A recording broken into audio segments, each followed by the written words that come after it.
Okay, so I did a video on an introduction to the idea of mainsprings and how they run a clock. Now I want to do a little video with just some beginner steps on how to work with the mainsprings. The first thing is always act like the mainspring is going to explode. Be very careful with these because they're strong pieces of steel, and when they let loose, they can literally explode. They are dangerous. This is the model that we're going to be working on. These have the barrels. I'll go over the open springs some other time, but when it comes to the barrels, the first thing that you will always do is let the power down. So let me reposition so you can see what I'm doing. I have this let down handle, and it comes with a bunch of different attachments with different sizes on them. This one and most of these Hermley barrels are a size 8. It should fit snugly, just like that, onto the arbor. And what we do is get a firm hold, make sure it's not going to be wobbling, all stable. Put a little rotation on there to get the force off of the spring and push it back, release that. And then you slowly let the handle rotate down in your hand. And make sure it is totally loose. There is no power behind this at all. That is the first thing that you always want to do. Make sure the mainsprings are fully let down. This model is really nice because what we can do from here is unscrew, make sure things don't go flying all over your desk. Unscrew this piece, and the arbor pulls right out. Now you might want to, if you're unfamiliar with clocks, mark every single piece that you take off. This one is the strike train.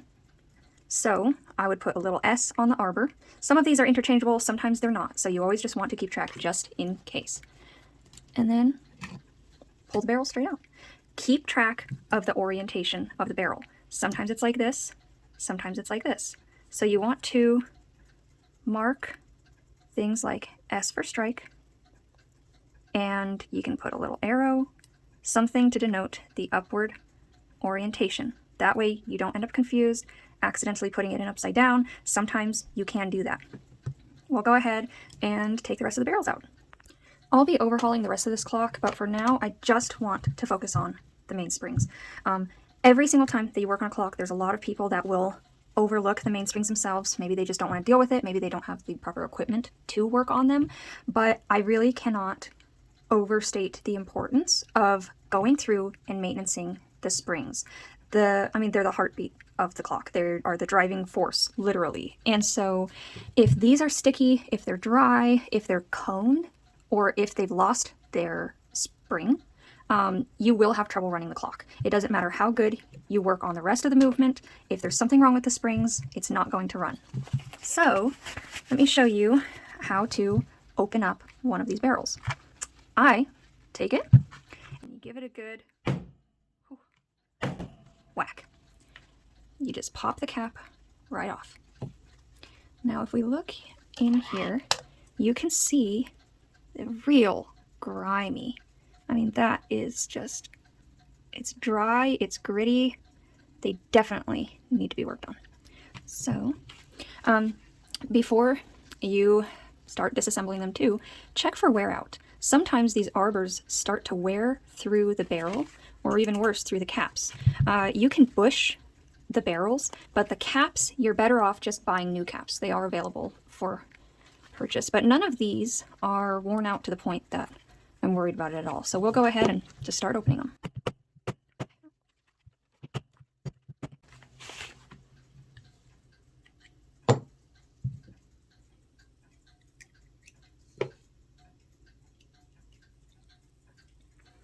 Yeah, you can really see that gross old oil texture in there. All right, now when getting the mainsprings out of the barrel, I first want to go over what not to do. This is very important to me. It's really important that we do not take the pliers, grab it, and just yank these out of the barrels. I've seen people do that. I have seen people, they don't have the mainspring winder, and I understand that, but if you don't have the equipment to work on mainsprings and get them out of the barrel properly, it's better that you just leave them in. It's better to leave them grungy and to clean them by hand however you can and add some extra lubricant, because what happens when you pull them out of the barrel like that is you cone the spring. So right now, the mainspring is flat, right? So it's nice and circular, but flat from this side. When you pull the mainspring out of the barrel, you are making it go like this. And when it cones out, instead of having all of the force expanding the spring, you now have that force going up, going in a third direction. And when it does that, it can pop the caps off, but most importantly, the power is no longer going to running the train.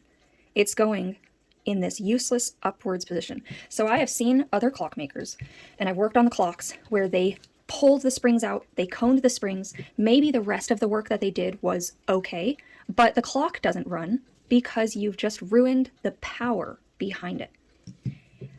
So the proper way to do it is you will have a set of cages like these, and they're this shape, and there's a bunch of different sizes because springs come in all different sizes. And I had to make this by hand because my mainspring winder did not come with this piece, but you can. I made this out of Dollar Tree wood and some handles that I got off of Amazon and some shoe sole rubber. Now what this does is it will hold the barrel and you clamp it down so it's really tight so that the outer barrel does not rotate.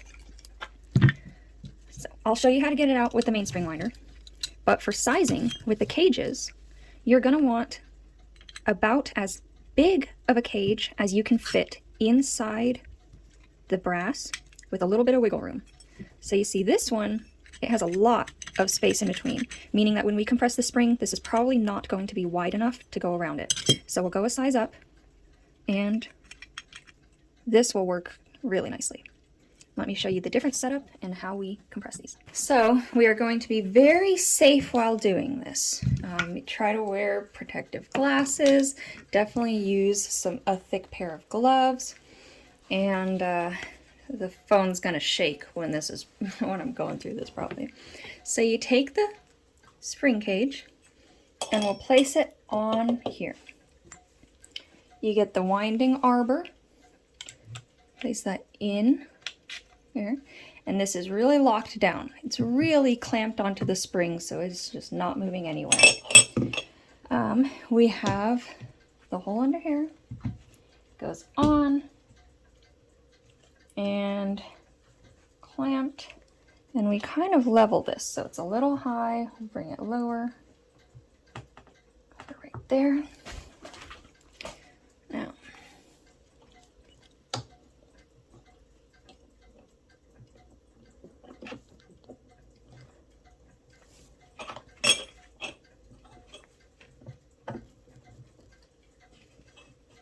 tighten everything down. Got rings that are bugging me under here. Okay. So, get you a good angle on there. All right.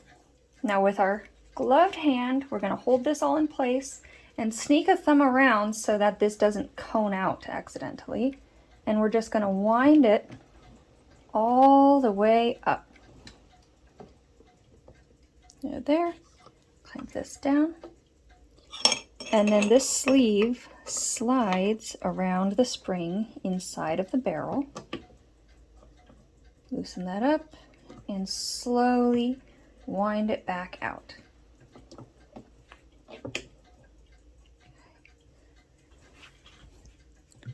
Then you can see it's all solid in there. We rotate it off of the tongue and pulls right out. That is how to properly get it out of the barrel while maintaining the flat orientation this way. Now I'm gonna load this back up, and I bring this tongue up to catch it. Right about there. Lock this down. Now, this is real important with the glove. You have a good solid grip around the entire spring. We're going to recompress it.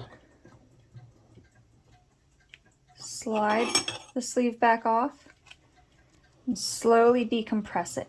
Keep tension on your fingers so that just in case the spring gets away from you, you have a good grip on it so it doesn't go flying or explode. And there you go. So I'll do this with the 2 other springs, and I'll show you what they all look like outside of the barrels. Couple things that we want to check once we get the mainsprings out of the barrels. One thing is try to keep the mainsprings with the barrel that you took them out of.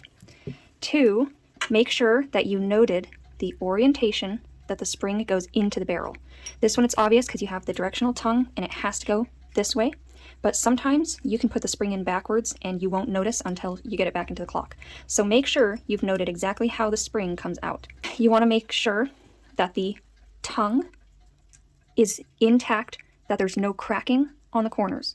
If you see the metal start to crack, it's time to either replace the spring, or if you have a good amount of it, you can chop the spring, retemper it, and form a new tongue down there. Another thing to check is the compression. So you see how this one is getting a little bit small. So you want to kind of eyeball it.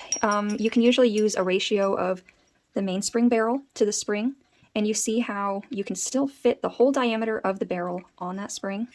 Even though it's not quite over here, it is over here. So I think that this spring, even though it's getting a little bit small, it's not small enough that it needs to be replaced. So we're going to go ahead and just continue to use this. But if you saw the whole mainspring start to get so small that it doesn't encompass the diameter of the barrel, you need to replace the spring. Since these all look good, we're going to go ahead and just run them through the cleaner.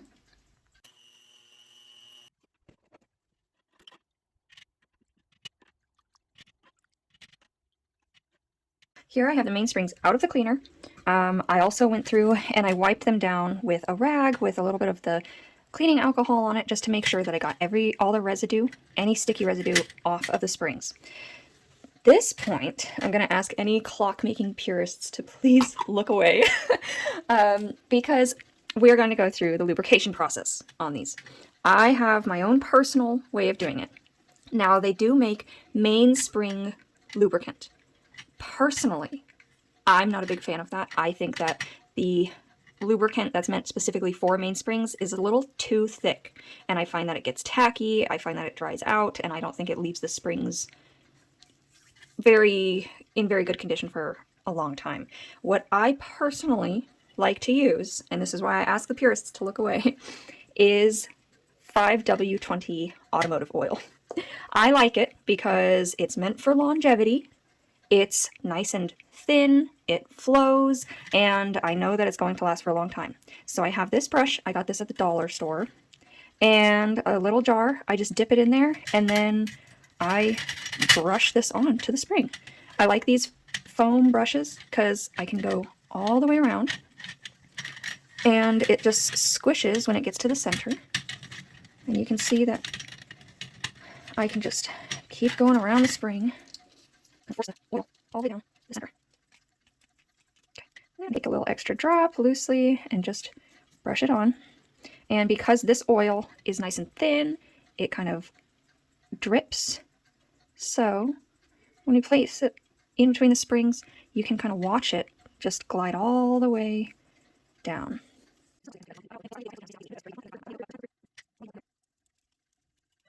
We're going to get the springs back in the barrel.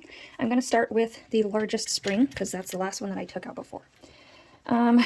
First thing to check is the orientation on how it goes into the barrel. So in order to catch the tongue, it will have to flip this way, which tells me to chuck it up in this direction.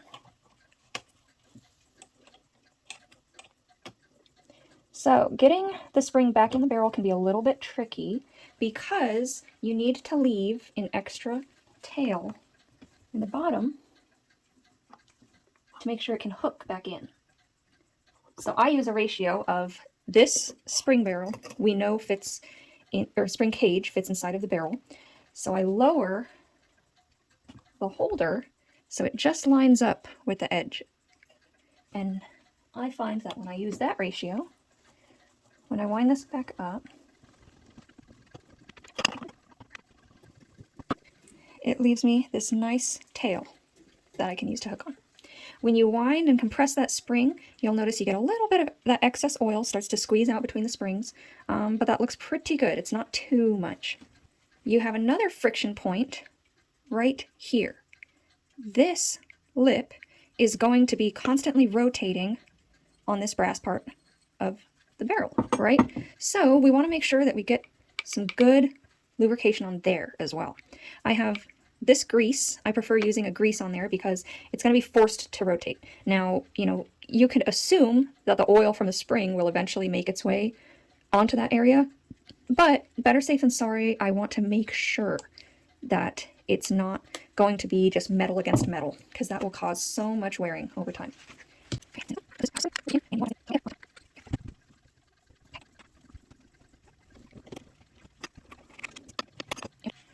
There we go. I'll get the rest of the springs in, and then I'll show you how to get the caps back on.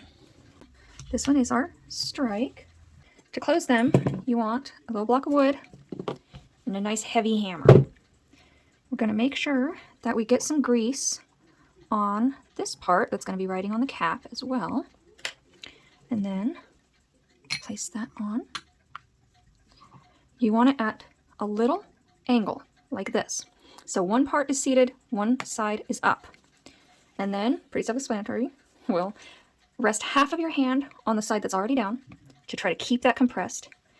Block of wood so we're not hammering on the metal directly. And then a good solid smack. Once you get that seated, work. Okay, work it around. Make sure it's all seated. But there you go. That, make sure that there's no friction between it. And that is how we get the caps back on. Let's do the big one next. I'd like to see a little of that excess dripping on there. Now, you do not want to over oil the springs. If you put too much oil in here, it'll start to leak out of the barrels, and it gets all messy, and it gets all over the clock case, and too much oil, it starts to be a detriment. But I do want to see a nice coating, just enough, because it's also going to spread on the inside of the barrel, because it's all dry in there. Just have a little bit of excess.